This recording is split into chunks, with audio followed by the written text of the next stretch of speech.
What if a single decision inside the White House could push the world closer to a global conflict? That's the question surrounding Donald Trump right now, after he revealed he's sort of made a decision about sending US-made Tomahawk missiles to Ukraine. But what he said next caught everyone off guard. In front of reporters, Trump didn't give a yes or a no. Instead, he leaned forward and said, "I think I want to find out what they're doing with them. Where are they sending them?" That hesitation, just a few words, sent shockwaves through Washington and every major capital watching this war unfold. Because these aren't ordinary weapons. Tomahawk missiles can travel more than 1,500 miles. If Ukraine got them, Moscow itself would be within reach.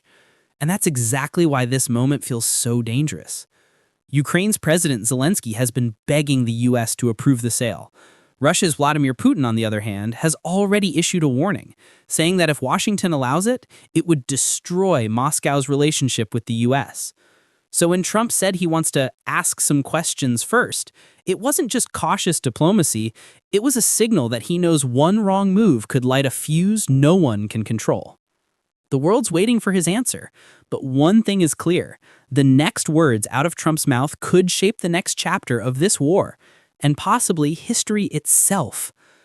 It started with a single, unexpected line from Trump, one that left even seasoned White House reporters stunned. When asked if he'd decided whether to send Tomahawk missiles to Ukraine, Trump paused, looked straight at the cameras, and said, "I've sort of made a decision." That phrase, "sort of made a decision," wasn't just vague, it was deliberate. For a man known for being bold and certain, this sudden hesitation raised eyebrows across Washington. What did "sort of" mean? Was it a cautious yes, a quiet no, or something in between? Then he added a sentence that instantly became the headline. "I think I want to find out what they're doing with them. Where are they sending them?" That hesitation, just a few words, sent shockwaves through Washington and every major capital watching this war unfold. Because these aren't ordinary weapons. Tomahawk missiles can travel more than 1,500 miles. If Ukraine got them, Moscow itself would be within reach. And that's exactly why this moment feels so dangerous. Ukraine's President Zelensky has been begging the US to approve the sale. Russia's Vladimir Putin, on the other hand, has already issued a warning, saying that if Washington allows it, it would destroy Moscow's relationship with the US. So when Trump said he wants to ask some questions first, it wasn't just cautious diplomacy, it was a signal that he knows one wrong move could light a fuse no one can control. The world's waiting for his answer, but one thing is clear: the next words out of Trump's mouth could shape the next chapter of this war, and possibly history itself. Just hours after Trump's comments hit the airwaves, Moscow fired back, and this time it came straight from Vladimir Putin himself. In a pre-recorded video clip released by Russian state media, Putin didn't mince words. He warned that if the United States dares to supply Ukraine with Tomahawk missiles, it would destroy Moscow's relationship with Washington. That single phrase, "destroy the relationship," sent a chill through diplomatic circles.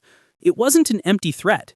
Coming from Putin, it sounded more like a line drawn in blood. The message was simple: give Ukraine those missiles, and Russia will consider it a direct act of provocation.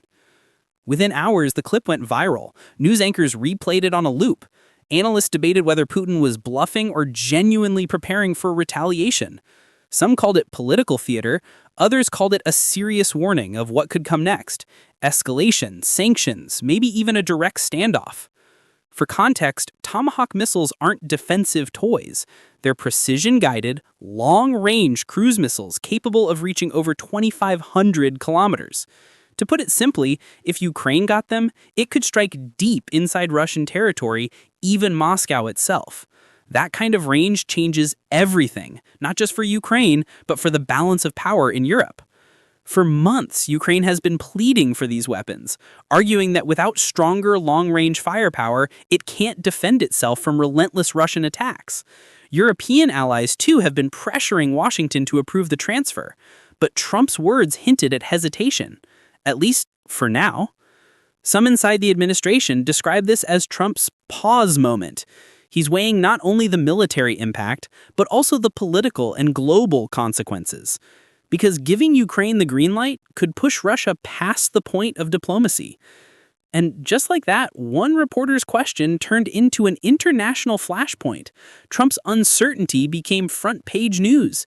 Analysts began dissecting every syllable, trying to read between the lines, searching for what sort of made a decision might truly mean. Was he holding back a bold announcement, or sending a quiet message to Moscow that he's not afraid to keep them guessing? No one knows for sure, but one thing is certain. That single half-answered question has already changed the tone of the entire debate. And as cameras flashed and reporters shouted follow-ups, Trump gave one more line that summed up his position: calm, measured, and eerily confident. "I'm not looking to escalate that war." But if that's true, then why hint that a decision has already been made? Beneath the surface of Trump's public calm, the political undercurrents are anything but quiet. Inside Washington, this single missile debate has already divided the room. Some lawmakers are pushing for immediate approval, saying that delaying military aid only gives Russia the upper hand. Others warn that sending Tomahawks could drag the U.S. into a wider conflict, one that Americans are in no mood to fight.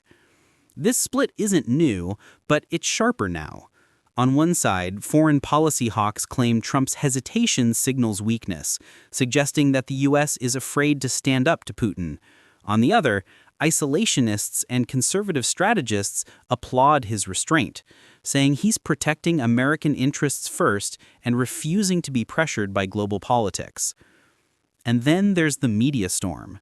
Every network is spinning Trump's decision in a different direction.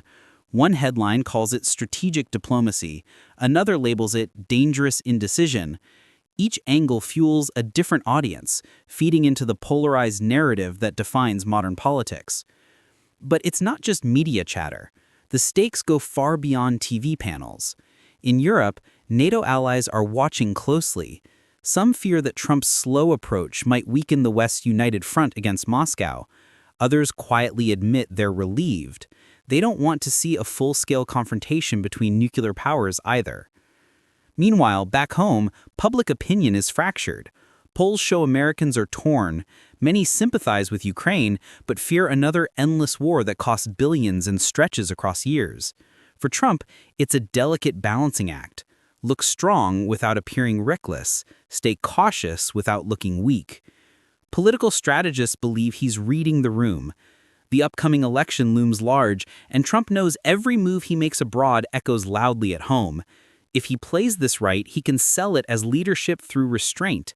If he missteps, critics will paint it as hesitation under pressure. In short, the Tomahawk debate isn't just about missiles. It's about perception, timing, and control. It's about how Trump positions himself as both protector and negotiator without letting either image collapse. And as the debate rages on in Congress and across cable news, one thing is clear. This isn't just foreign policy, it's political theater on a global stage.